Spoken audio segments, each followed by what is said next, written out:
తమిళనాడులో TVK party ప్రభుత్వాన్ని ఏర్పరచడానికి governor ఆర్లెకర్ వెంటనే పిలవాల్సిన అవసరం ఉందన్నారు బీఆర్ఎస్ మాజీ MP Vinod Kumar. Single largest party ప్రభుత్వాన్ని ఏర్పాటు చేయకుండా ఎక్కువ రోజులు ఆపలేరన్నారు. మెజారిటీ అనేది గవర్నర్ బంగ్లాలో చూపించాల్సిన అవసరం లేదన్నారు వినోద్ కుమార్. బద్ద శత్రువులుగా ఉన్న కాంగ్రెస్ టీడీపీ కలిసినప్పుడు డీఎంకే ఏఐజీఎంకే కలిస్తే ఆశ్చర్యం లేదు అంటున్న వినోద్ కుమార్తో మా ప్రతినిధి లివిల్ ఫేస్ టు ఫేస్. తమిళనాట ఇంకా ఉత్కంఠ కొనసాగుతుంది.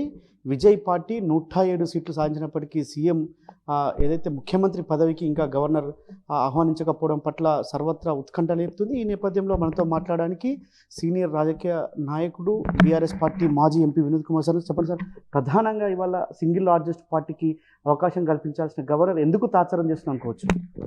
అంటే రాజ్యాంగంలో సింగిల్ లార్జెస్ట్ పార్టీకి ఇవ్వాలి పిలవాలని చెప్పి ఎక్కడ రాసలేదు.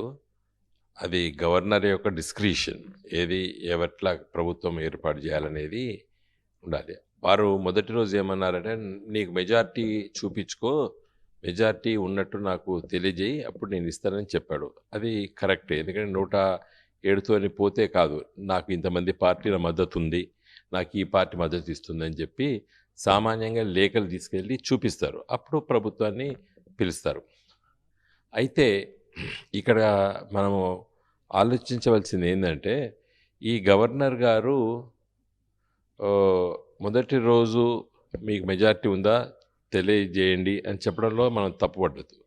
తదనంతరం వారు నాకు మెజారిటీ ఉంది, నేను ప్రభుత్వాన్ని ఏర్పాటు చేస్తా అని చెప్పిన వెంటనే మరి ఆహ్వానించవలసిన అవసరం ఉండే గవర్నర్ గారికి. ఎందుకంటే సుప్రీంకోర్టు తన తీర్పులో ఎస్ఆర్ బొమ్మాయి కేసు, అది చాలా ఫేమస్ జడ్జిమెంట్, అది సుప్రీంకోర్టు తీర్పు చెప్పింది.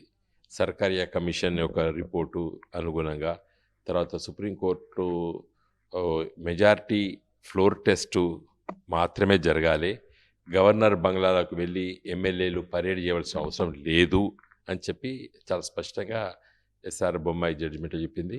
అంతకుముందు సర్కారియా కమిషన్ రిపోర్ట్లో కూడా చెప్పడం జరిగింది. వాజ్పేయి గారు 1996లో మెజార్టీ లేదు ఆ రోజు బీజేపీకి, కానీ ఆనాటి రాష్ట్రపతి వాజ్పేయి గారిని పిలిచారు, ప్రధానమంత్రిగా పిలిచి ప్రమాణ స్వీకారం చేపించారు. 13 రోజుల లోపల నేను మద్దతు కూడగట్టలేకపోయినా అని చెప్తే రాజీనామా చేశారు. తదనంతరం దేవగౌడ గారు ప్రధానమంత్రి అయ్యారు. అదేవిధంగా చాలా రాష్ట్రాల లోపల గవర్నర్లు సింగిల్ లార్జెస్ట్ పార్టీని ఆహ్వానించి నువ్వు ప్రభుత్వం ఏర్పాటు చెయ్యి అని చెప్తారు. తర్వాత సమయం ఇస్తారు. సమయం ఎక్కువ సమయం ఇవ్వకుండా తక్కువ సమయం ఇవ్వాలని చెప్పి కూడా సూచనాప్రాయంగా సుప్రీంకోర్టు చెప్పడం జరిగింది ఎస్ఆర్ బొమ్మాయి కేసులో. కాబట్టి ఇక్కడ గవర్నర్ గారు ఈరోజు ఇంకా ఆహ్వానించకపోవడంలో మనం తప్పనిసరిగా తప్పు పట్టాలి. సమయం చాలా తీసుకున్నాడు. ఇప్పటికే విజయ్కి టైం ఇచ్చి ఓ వారం రోజులు 10 రోజుల లోపల నువ్వు శాసనసభలో ప్రూవ్ చేసుకోమని చెప్పాలి.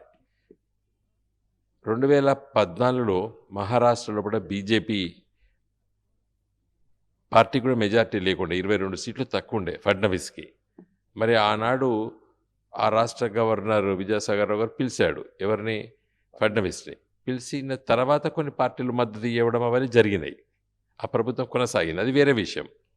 కానీ ఇక్కడ ఈ గవర్నర్ పిలవకపోవడం వల్ల చాలా అనిశ్చిత గురవుతున్నది.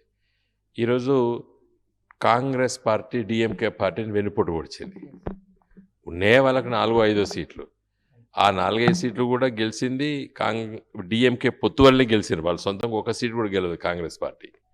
సో గెలిచిన వెంటనే డిఎంకేకి వెన్నుపోటు పొడిచి ఇప్పుడు ఈ విజయ్ దగ్గరికి కాంగ్రెస్ పార్టీ వెళ్ళింది. కొన్ని వెళ్తే ప్రభుత్వం ఏర్పాటు చేయగలుగుతారా? చేయలేరు. ఇంకా 2-3 పార్టీలకు మద్దతు ఇవ్వవలసిన అవసరం ఉన్నది. ఈలోపు మరి ఏఐడిఎంకేలో ఒక చీలిక వర్గం విజయ్కి సపోర్ట్ చేస్తూ ఉంటున్నారు. వస్తే కాంగ్రెస్ పార్టీ అటు కాకుండా ఇటు కాకుండా అవుతుంది, కాంగ్రెస్ పార్టీ గతి అవుతుంది. ఎందుకంటే ఏఐడిఎంకేలో ఒక చీలిక వర్గం పెద్ద ఎత్తున వచ్చి విజయ్కి సపోర్ట్ చేస్తే కాంగ్రెస్ మద్దతు కూడా అవసరం లేదు.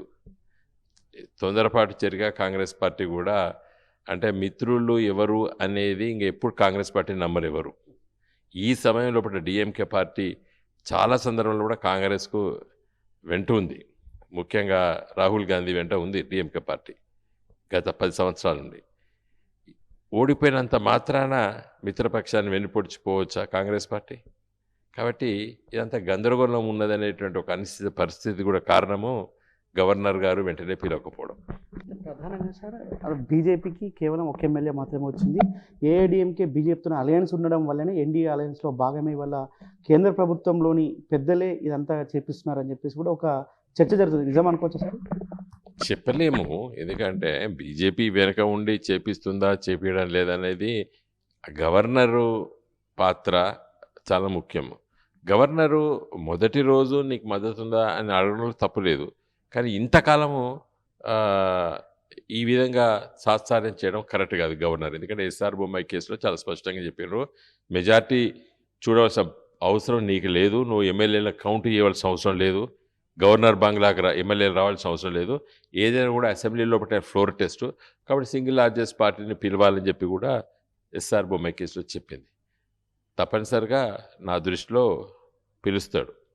తక్కువ స్వల్ప కాలంలోనే సింగిల్ లార్జెస్ట్ పార్టీగా అవతరించింది. కానీ విజయ్ని ఎందుకు ఇతర పార్టీలు నమ్మతలేరు అనుకోవచ్చా, లేదంటే ఎందుకు సార్ అంటే ఆయనతో మద్దతు ఇవ్వడానికి ఎందుకు వెనకాడుతుంది అనుకోవచ్చు? అంటే మిత్రపక్షాలు అటు ఎన్డీఏ కూటమిలో కొన్ని ఉన్నాయి, కాంగ్రెస్ డిఎంకే కూటమిలో కొన్ని ఉన్నాయి. కాంగ్రెస్ పార్టీ వెళ్ళొచ్చింది, ఇంకో పిఎంకే పార్టీ ఉంది. నా దృష్టిలో ఒక వారం రోజులు కావచ్చు, 10 రోజులు కావచ్చు, కానీ ఏఐడిఎంకేలో కూడా 2 గ్రూపులు ఉన్నాయి. ఆ గ్రూపులో ఏదో ఒక గ్రూప్ చీలి విజయ్కి మద్దతు ఇస్తుందని చెప్పి నేను ఊహిస్తున్నా. ఒకవేళ సార్ ఇదే జరగకపోతే డిఎంకే ఏఐడిఎంకే కలిస్తే ప్రభుత్వం ఏర్పాటు చేసే ఆలోచన ఉన్నట్టు ఏమైనా కనిపిస్తుందా? పత్రికల్లో చదువుతున్నాము, మరి వాళ్ళిద్దరూ ప్రత్యర్థులు. ఇక్కడ తమిళనాడు పడ్డ డిఎంకే ఏఐడిఎంకే. రాజకీయాల్లో ఏదైనా జరగవచ్చు. చంద్రబాబు నాయుడును కాంగ్రెస్ పార్టీ తెలంగాణలో గెలవలేదా 2018లో? ఎవడన్నా ఊహించిండా తెలుగుదేశం పార్టీ చంద్రబాబు నాయుడు కాంగ్రెస్కి మద్దతు ఇస్తాడని? ఇక్కడ కేసీఆర్ను గద్దె దించాలని చెప్పి 2018లో చంద్రబాబు నాయుడు కాంగ్రెస్ పార్టీ కలిసి పోటీ చేసినాయి తెలంగాణ రాష్ట్రంలో పట. ఇద్దరు ప్రత్యర్థులు. అసలు తెలుగుదేశం పార్టీ పుట్టిందే కాంగ్రెస్ వ్యతిరేకత పైన. కాంగ్రెస్ను వ్యతిరేకించేటువంటి తెలుగుదేశం పార్టీ నాటి టీఆర్ఎస్ పార్టీ, నేటి బీఆర్ఎస్ పార్టీ అధికారంలో రాకుండా చేయాలని చెప్పి మరి చంద్రబాబు నాయుడు కాంగ్రెస్ పార్టీతో కలిసాడు. కాబట్టి ఏదైనా జరగచ్చు రాజకీయాల్లో. మరో ప్రశ్న ఉత్పన్నమవుతుంది. ఇదే విధంగా గవర్నర్ వ్యవహరిస్తే సుప్రీంకోర్టుకి వెళ్తే విజయ్కి ఏమన్నా విజయ అవకాశాలనే, విజయ్కి ఏమైనా గవర్నమెంట్ ఫామ్ చేసేందుకు సుప్రీంకోర్టు జడ్జిమెంట్స్ ఇప్పటికే మీరు కొన్ని చెప్పారు. ఈ తరహా సుప్రీంకోర్టు ఏమైనా గవర్నర్కి డైరెక్షన్స్ ఇచ్చే అవకాశం ఉంటుంది? గవర్నర్ ఇదే విధంగా సాత్సార్యం చేస్తే తప్పనిసరిగా సుప్రీంకోర్టు దానికి పోవాల్సిన అవసరం లేదు, హైకోర్టులో కేసు వేయచ్చు. నా దృష్టిలో ఇంకా ఎక్కువ కాలం ఆపలేడు గవర్నర్. ఈ రోజు కానీ రేపు కానీ తప్పనిసరిగా పిలవక తప్పదు. ఎందుకు సార్ అంటే బీజేపీ పాలిత రాష్ట్రాల్లో కాకుండా ఇతర రాష్ట్రాల్లో ఈ గవర్నర్ వ్యవహారాలు ఎందుకు కూడా సార్? మనం గతంలో కూడా బీఆర్ఎస్ పార్టీకి అనేక సందర్భాల్లో ఎమ్మెల్సీల విషయంలో కావచ్చు అనేక విషయాల్లో కూడా బిల్లులు పెండింగ్ పెట్టింది. ఇవాళ ఆర్టీసీ మెయిన్ కూడా ఆనాడు బిల్లు పెండింగ్ పెట్టడంతో ఇవాళ ఆర్టీసీ కార్మికుల జీవితాలు ఆగమైపోయినాయి. దీన్ని అంతా ఎట్లా గవర్నర్ వ్యవస్థ ఎందుకు ఇట్లా చేస్తున్నారు అనుకోవచ్చు? ఈ రోజు కాదు, మొదటి నుండి కూడా. అందుకే సర్కారీ కమిషన్ ఇందిరాగాంధీ టైంలో ఒకటి వేశారు సర్కారీ కమిషన్. ఎన్టీ రామారావు గారు ఒక సందర్భంలో కూడా గవర్నర్ పదవిని ఒక మిథ్య, కేంద్రం ఒక మిథ్య, గవర్నర్ పదవి మిథ్య తీసేయాలని కూడా ఉన్నది. చర్చ జరుగుతున్నది. ఇది కొలోనియల్ అంటే ఆ రోజు సామ్రాజ్యవాదులు ఏజెంట్లుగా ఉండేటువంటి గవర్నర్ వ్యవస్థను స్వాతంత్రం వచ్చిన తర్వాత ఉండవలసిన అవసరం ఉందా లేదా అనే చర్చ స్వాతంత్రం వచ్చే తెల్లారి నుండి జరుగుతుంది ఈ చర్చ. చివరిగా సార్ ఇవాళ తమిళనాడు రాజకీయాలు, యావత్ తమిళనాడు రాజకీయాలు కావచ్చు, ఇతర రాష్ట్రాలు జరుగుతున్న ఈ స్థానికంగా జరిగిన 5 రాష్ట్రాల ఎన్నికలకు ఓవరాల్గా మీరు ఏం చెప్పదలుచుకున్నారు? అధికారంలో ఉన్న వాళ్ళను ఓడించారు. ఎక్సెప్ట్ అస్సాం తప్పితే బెంగాల్లో అధికారంలో ఉన్న వాళ్ళని ఓడగొట్టారు, తమిళనాడులో అధికారంలో ఉన్న వాళ్ళని ఓడగొట్టారు, కేరళలో అధికారంలో ఉన్న వాళ్ళని ఓడగొట్టారు.